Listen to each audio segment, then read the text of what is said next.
Hello, and welcome to the Orchard Leaders Community of the Future. First, let's meet our team. Audrey,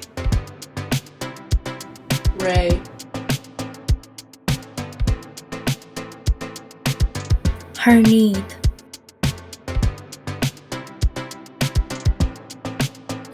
Tegan,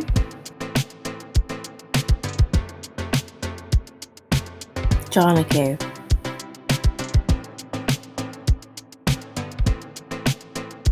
And Gabby. our challenge to the Girls Who Game program was to design a community of the future that tackled two issues from the United Nations Decade of Action. Number 5, gender equality, and number 7, clean and affordable energy. We researched these topics and had a lot of tea and discussions on what we wanted to do and how we were going to do it. During the planning process of our build, we decided to address these issues by improving our school and community programming with a focus on 3 goals. Number 1, renovate our school built in 1953 so that it could be LEED certified. 2. Support mental health and well-being for our students and community by providing spaces for people to gather, learn, and grow. 3. Help close the wage gap between men and women in our community by improving the daycare in our school. We interviewed Liz and Jody from the Canadian Museum of Human Rights to learn how they made their building LEED certified. LEED stands for Leadership in Energy and Environmental Design. Some of the changes they suggested were switching out our lights for LEDs, putting in high-efficiency heating/cooling systems, high-efficiency toilets and sinks, an updated ventilation system, solar panels, rain diverters for non-potable water use, improved green spaces, and many simple changes to make our school greener. One thing we found while researching was that we can join the Canada Coalition for Green Schools. The program goes into details on how school can become green and focus on educating students about living more sustainable because they know it's not always easy to make physical changes to school buildings.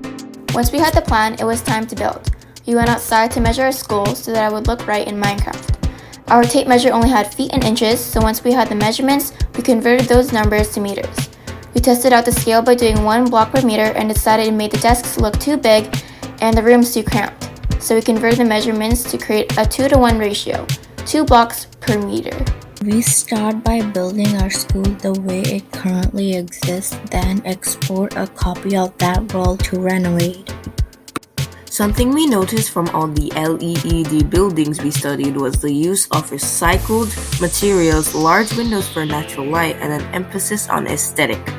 These things help with LEED certification, but they also support mental health and well-being by creating inviting spaces for people to gather.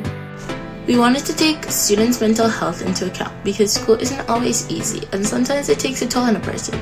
If your mental health isn't supported, then you won't be able to learn to the best of your abilities. We wanted everyone to feel welcome at our school and not feel out of place at Archwood, which is why we created more spaces for students to gather, feel represented, and understood.